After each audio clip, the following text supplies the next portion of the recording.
All right. Let's let's get into it. It's a little before 11 p.m. Pacific Standard Time, Wednesday, January 25th. So if something happens after that, I apologize in advance. But it's me, JT, back for episode number 2 of Between Your Ears. Thanks for tuning in. And we're just going to kind of quickly just kind of recap the NFL. Um, But before that, tonight we got to watch the men's soccer team fall 2-1. It almost looked like they could have used a certain teenage dynamo from Dortmund. Um, and just finished watching Warriors Grizzlies. That was an epic battle. Saw a little bit of referee shenanigans at the end there. Steph Curry frustrated with Jordan Poole shooting a three early in the shot clock after securing an offensive rebound. Going down the court, he tosses his mouthpiece, gets ejected. Kind of it didn't end up affecting the outcome. Warriors ended up pulling it out on a last second layup off an inbounds play, but tough scene there. Where you never want to see a game like that kind of dictated by the referees. Flip side of that is Steph Curry does have a history of throwing his mouthpiece into the stands, and that's kind of what's precipitated the rule. If you do that, you get tossed immediately. But at the end of the day, kind of seemed like a flimsy ejection to me. But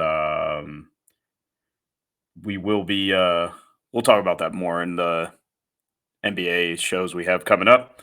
But let's get to it. So over the weekend, we saw the Eagles smoked by the Giants. Chiefs outlast the Jags. Niners win ugly against Dallas. And the Bengals smoke my Buffalo Bills. I want to start off with the two teams that lost, but still feel like their seasons are successes. That's going to be the Jags and the Giants here. And going to kind of piggyback on what we already kind of know here. What a difference a year makes for the Jags. Um, you know, comedically, I think their next color rush or team alternate jersey should incorporate cardiac cats because their propensity for comebacks this season. I mean, they showed an uncanny ability to dominate second halves. Maybe we can point that to the Doug Peterson effect there, second half adjustments. Um, it really feels like he's on par with Kyle Shanahan in that regard. At one point, this team was 3-7. They storm back, take advantage of the Titans' injury woes.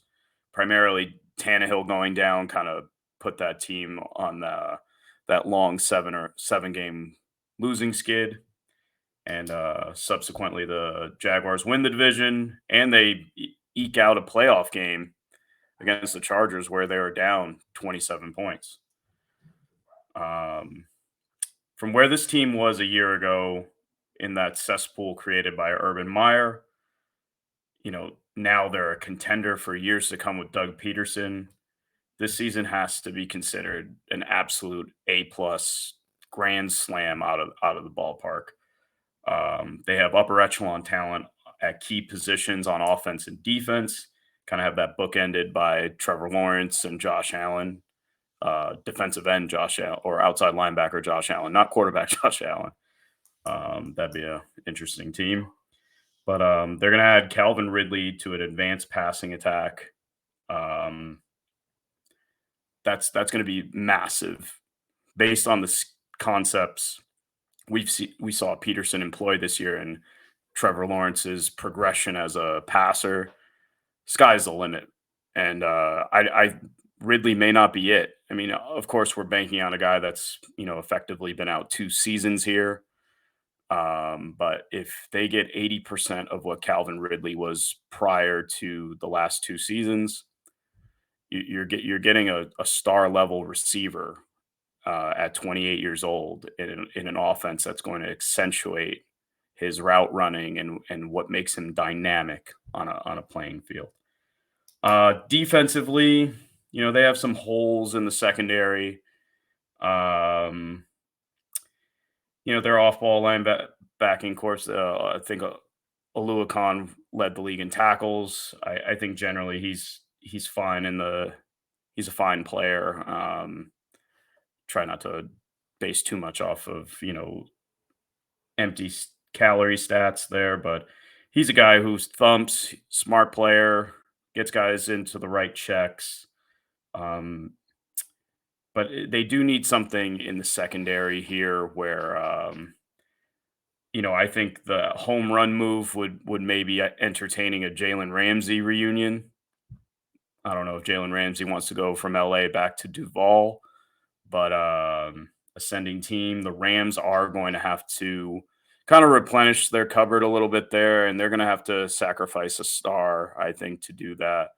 Obviously, you're not going to be able to trade Stafford. You're not going to be able to trade Cup. I'd be shocked if they entertain any Aaron Donald trade any trade talks there.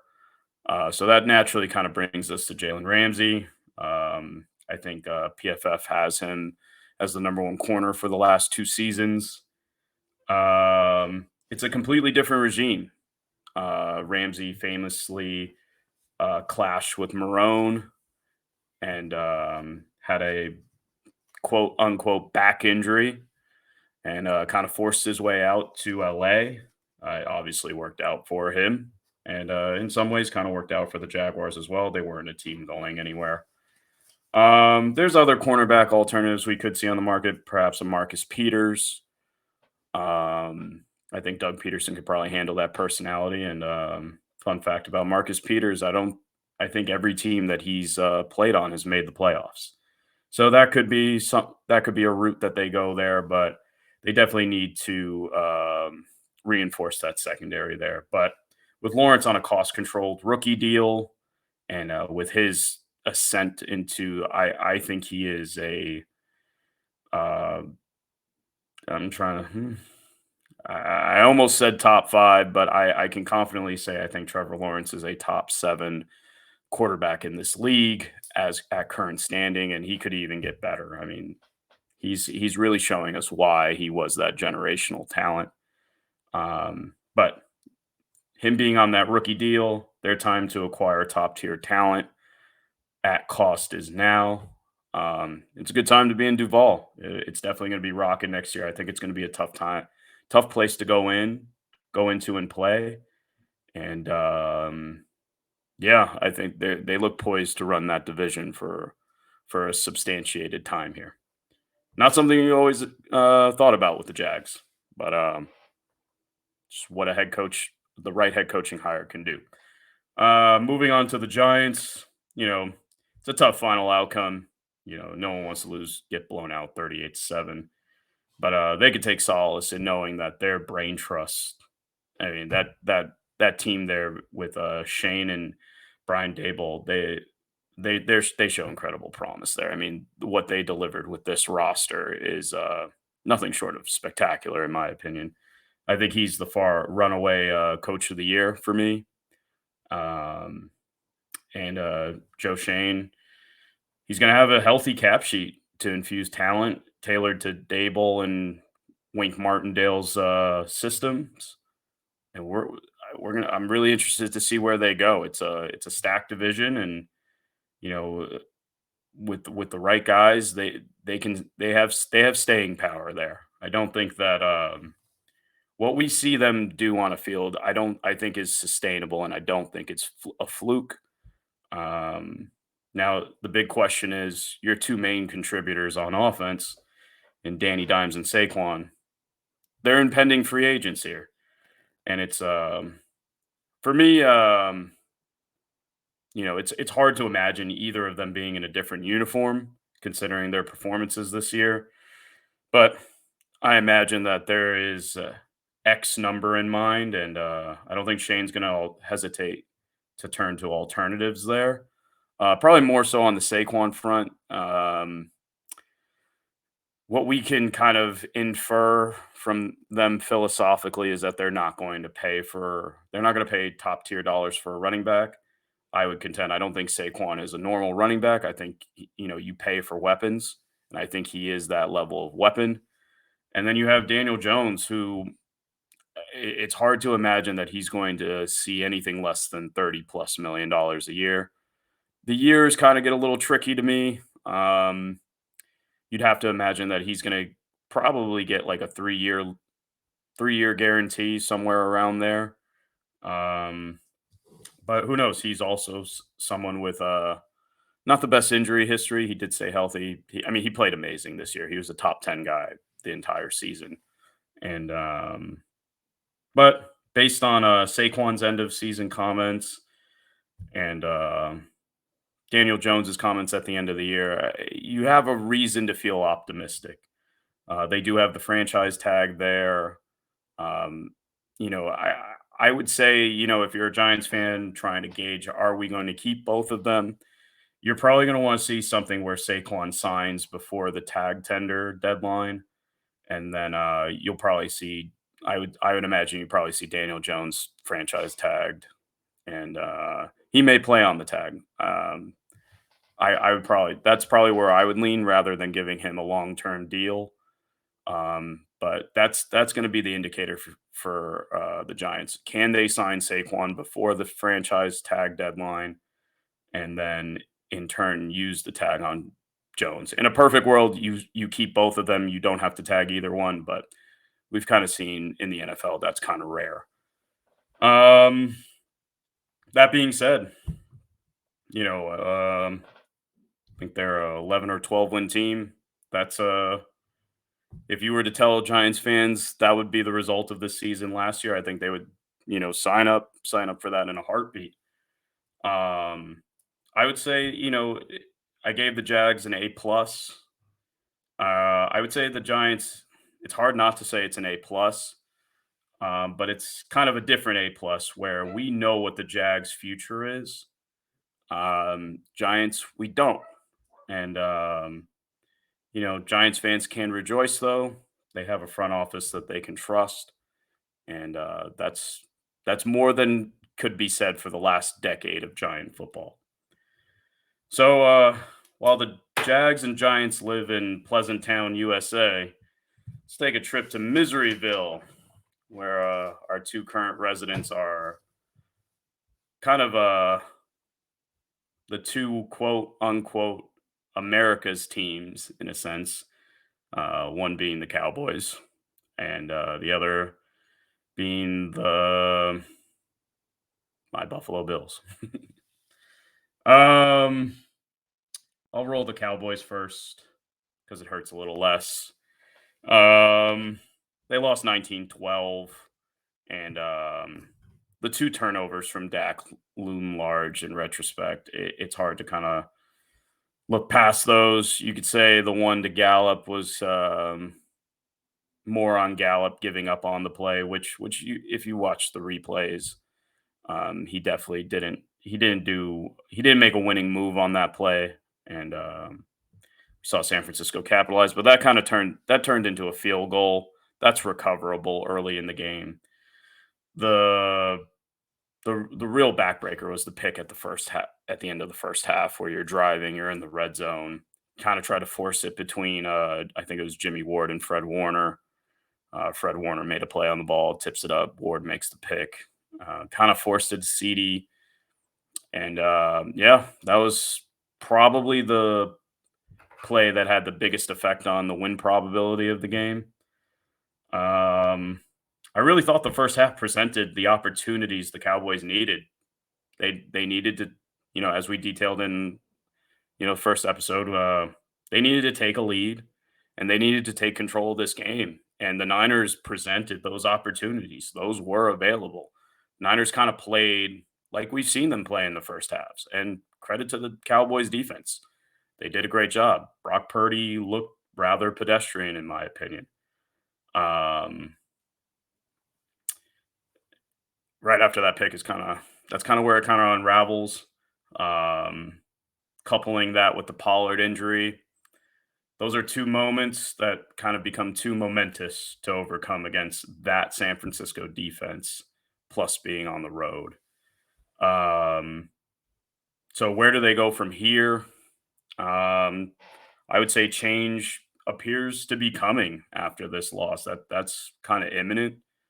Whether it's forced by Jerry World or by career advancement for their top two coordinators there, and Dan Quinn and Kellen Moore. I think Dan Quinn is the bigger loss over Kellen Moore. Um, and it's my, you know, I would probably actually elevate Dan Quinn in order to keep him in house. I think you got to keep one of those guys, and I just don't. I just don't buy McCarthy as the guy that can get Jerry that Super Bowl win. Um, Kind of regardless what happens staff wise, though, there's a lot to like about the Cowboys moving forward. Um, you know, it's hard to keep contention windows open in this era of football. With one, football is a dangerous sport, as we've has been that's been illuminated to the highest extent over this season, and coupling health with salary cap restraints. But this Cowboys team, as long as that O line can stay healthy, which is not a given, Zach Martin and Tyron Smith are kind of getting up there in age, but when they can keep that unit on the field, they got a shot. That's an above average. That's a top five unit in the league, and they have a generational talent leading their defense in Micah Parsons on a rookie deal. You got to surround him with talent, much like we're talking about with Trevor Lawrence. The same applies here, but on the defensive side of the ball. Um, with that being said, you look at some of the ages at some key position groups on the Cowboys. I'm not sure how much open their title contention window is, if we want to say they were ever really title contenders. But let's say, for argument's sake, they have a contention window. It looks closer to close than open at this point in time, and that makes next season even that much more paramount. Um, they need to go. They need to make a big move here, and they have to go for it. Um, Clearly, they need to replace Cooper's playmaking. Trading Amari Cooper in retrospect, I know they saved some, probably like they saved some money, but it showed up, came back to bite them in this game. They need playmaking outside of CD on the offensive end. And defensively, they got to add some guys to the trenches there. There was periods in the Niners game and kind of throughout the season as a whole where we saw that they can be run on. They can throw offenses can throw bodies at Parsons, take him out of the play, and they don't have that much heft there. There was some games there throughout the season where they were employing 300-pounder on their defense, and that's not a recipe for success. Teams will exploit that, and so they gotta get some secondary playmakers on offense. They gotta get run cloggers. They need to sprinkle some better talent in the secondary, and they need a kicker. Um, you're starting to, as this world we live in with social media, you know, start to hear rumblings. Is Dak the guy? Um, do they, should they go Sean Payton and Tom Brady? Things of that nature. Kind of like, video game kind of moves there. I think Dak had a bad game, but I think a lot of quarterbacks have had bad games against that defense. Um, I think he's certainly talented enough to be a quarterback on a contender. Um, some people question that. Some people will say no. We've seen some guys make it. I mean, I don't think that that's too much in question. Um, I don't think there's any need, nor is it financially feasible for this team to make a change at the quarterback position. I think Dak's I think Dak's a fine quarterback. Again, it's probably a top 10 option in the league, even in a suppressed quarterback environment. You could do a lot worse than Dak Prescott. I mean, look at the Jets with Zach Wilson. Um, so this kind of leads us to the Cowboys should just hire Sean Payton in what has felt like a preordained kind of move there since he stepped down from New Orleans. And you know, we've been subjected to that analysis ad nauseum. I'm not going to add too much to Sean Payton to the Cowboys. I'll keep it simple. I think Sean Payton is worth the price of the Cowboys' first round pick based on their team needs and their roster construction. But that being said, I don't think the Cowboys and Sean Payton are the most seamless fit for each other. And I'm going to throw a little bit of a curveball here. That distinction, the best fit to me for Sean Payton, is our remaining team to discuss, Buffalo Bills.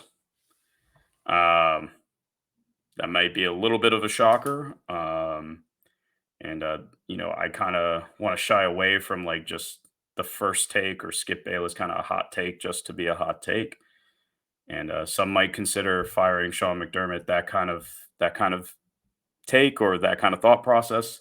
That's not it. I'll acknowledge firing Sean McDermott after this season, after his track record. Those chances seem remote at best. He is Brandon Beane's guy, and those two are likely tied at the hip. But I'd say Sean Payton is that's a move the Bills need to make to close the gap between them and the AFC finalists. Where the Bills are at this time, they're kind of locked into this roster. You know, Josh Allen's making superstar money. Diggs isn't going anywhere. When you get to this point where you have your building blocks in place, there are only so many moves you can make because of the salary cap. What is it? What doesn't go against the salary cap? Coaches' salaries, your staff salaries, what you do in the facility around there. And for me, this isn't just a one-off. This isn't just the Bengals, blowing them out at home. The Bills over the years have been consistently outcoached in the playoffs. We have, Cincinnati this year, Kansas City the previous 2 years, and then before that, it's Bill O'Brien and the Texans coming back on them. And for all the reasons we wanted Sean Payton to coach Justin Herbert, I'd say Josh Allen is a better fit due to his rushing ability. Sean Payton has the reputation, and he's earned it as an offensive maximizer. I think his creativity with Josh Allen's talents, I think that's kind of the only combo to me that can genuinely be considered superior to Mahomes and Reed. Um, and I don't see anyone else remotely close there. It's rumored Vic Fangio would be accompanying Peyton as his DC wherever he goes, and he's constructed a defense around Von Miller in Denver, so there's some familiarity there. And in sports, we see some coaches; they're excellent culture and foundation builders, but sometimes that's just not enough. I like Sean McDermott. He seems like a stand-up guy, and that's even before how he handled the Hamlin situation. But when you look at the four remaining teams right now, and you sit and think, who is McDermott an edge over? And I just don't. I don't think he's an edge over any of the four remaining coaches. He's definitely not an edge over Reed. He's definitely not an edge over Shanahan. He just got unpantsed by Taylor and company. And, you might want to call Sirianni a wash, but I'm going to roll Sirianni probably being a little bit better. I mean, I don't know if the Bills have had dominant spurts, but these last 2 years, Sirianni looks like he has those Eagles. It looks like he has the right pulse on the situation. So I'm going to kind of give the edge to him there. removing emotion from the equation, you know, Sean Payton would be the missing piece that puts the Bills over the hump. And you know, nice guys don't always win championships. And it's not to say Sean Payton's some villainous, football overlord. Um, I think he would fit in to that region, Western New York. I think he'd enjoy it there. It's a football crazed town, and with reports that they might be building a dome out there, he's someone who's experienced in that kind of environment. Um, and it just kind of comes down to this, man. When you hear Andy Reid and Patrick Mahomes versus Sean McDermott and Josh Allen, does it does that does that sound like McDermott and Allen are ever going to win there? Or does Andy Reid and Patrick Mahomes versus Sean Payton and Josh Allen? That sounds like more of a fair fight to me. Um, so I'll leave you with that. Um, I'll be back with you guys in the next 48 hours with a conference championship preview, and we're gonna get a basketball episode up. I got a lot to discuss there. Got the All Star game right around the corner. And maybe if we're being optimistic, we can squeeze some baseball in there. Um, but that'll be probably a bonus. But till then, stay safe, everybody, and peace.